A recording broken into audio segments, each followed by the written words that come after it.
The National Union of Disabled Women of Uganda carried out a baseline survey in northern Uganda in 2010 in the 3 districts of Koboko, Kotido and Pade to identify the challenges that the girls and women with disabilities face.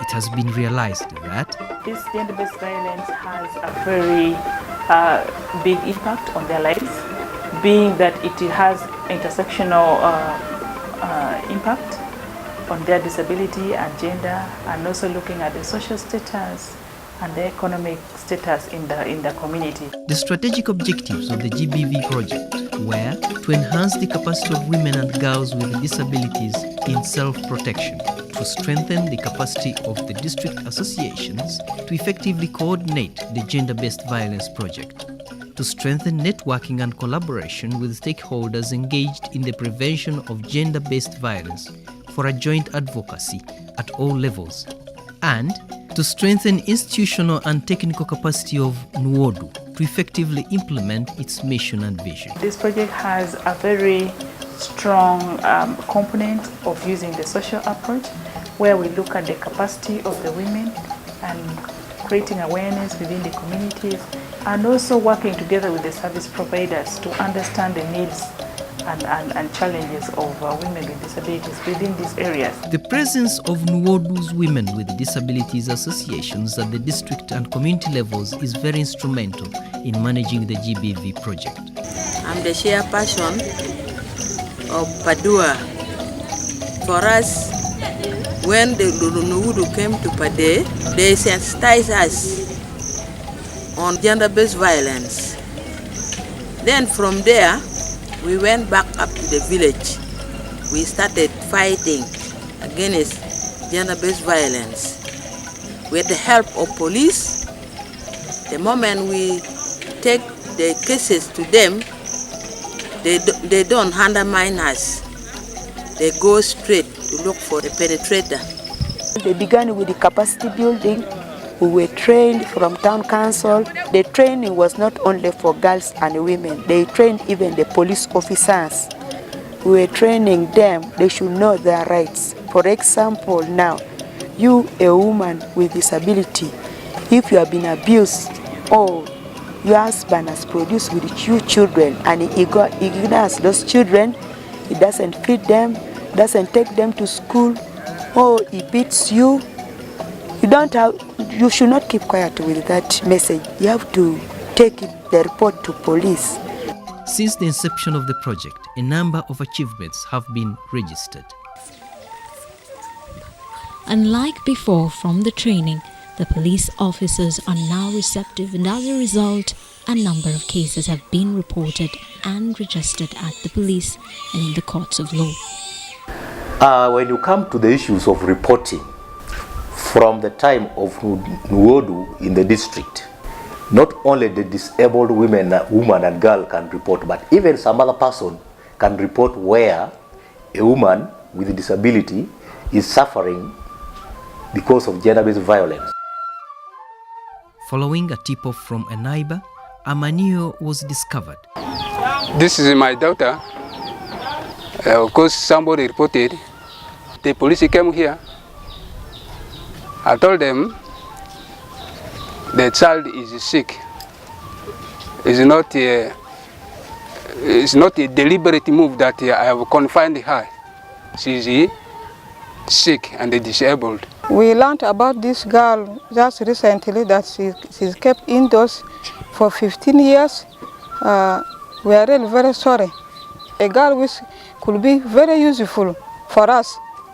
She is now denied education, and because of keeping her inside, I can see the eyes cannot see. She has even changed. She's pale now. I think this is not her real color.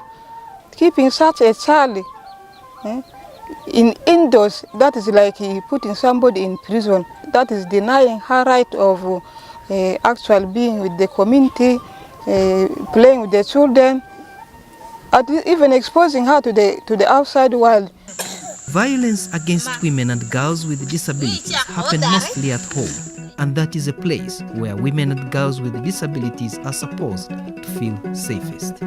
If you cannot feel safe at home, where violence against you happens, where on this planet will you feel safe? Aya Sunday is a mother at 19 years and has an intellectual disability. After the death of her mother, she lived with her father, who took care of her, including bathing her. It was later confirmed that Aya was pregnant and gave birth to a baby boy. As investigations kicked off by the police with her father as the prime suspect, Aya's brother-in-law was called upon to temporarily take custody of her.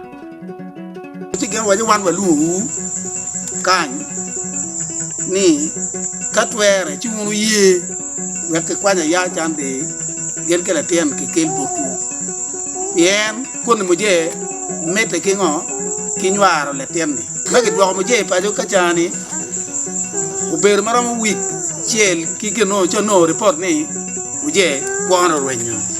Nuwodu is in touch with the police to ensure that the truth of the matter is settled. So even after the death of the suspected perpetrator of GBV, the police are still pursuing the case. Blood specimen from the father, Aya, and her son was taken to the government analytical laboratory, and the police await the results. If the results comes out that the father is the truthful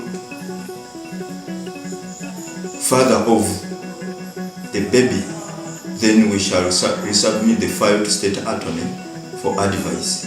Of course, the investigations will continue to find out the truthful father of the baby. And the case of deferment still stands. And we shall not say that it ended because the file is still open. Nuwodu also strengthened the capacity of her executive members to be able to detect, report and respond to gender-based violence occurrences within their communities. The education of Kada, a 13-year-old deaf girl and the last born of 7 children, was secured after losing much of her early school-going age at home because of ignorance of her parents towards her education. We followed the girl up to small London. We met the parents. They told us they are having many children and they cannot afford to pay Kado. With the intervention of Nuwodu, Kado's mother was invited for a sensitization workshop for parents of girls with disabilities that totally changed her perspective towards her deaf daughter.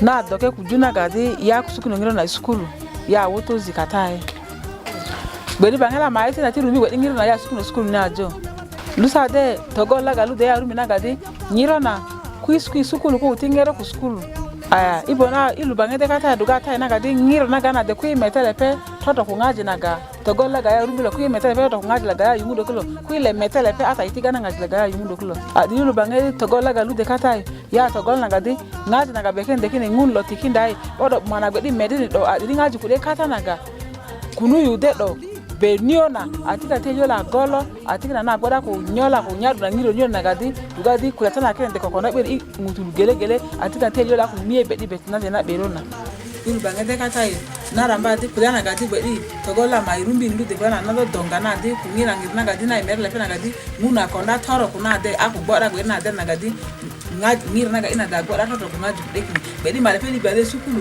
e ko na gale pe konda kini bana le pe tazu kini atira na nyola na bedi na gol na gadi aku prena yunu ngola ga akade ugadi na nyola ku sukulu na ga male pe gbodi ne katai bo na meda le pe ku kulia na gale pe tazu kini tina dena ata dia kina lo takinda le pe kulia kini ani inga ki kini gida dina kulia akade ko kutuna sena ga maseto goloni na da tikina na nyola na ga dingro na nuro igazu na ngola ga akade an godala ga bedi ibani.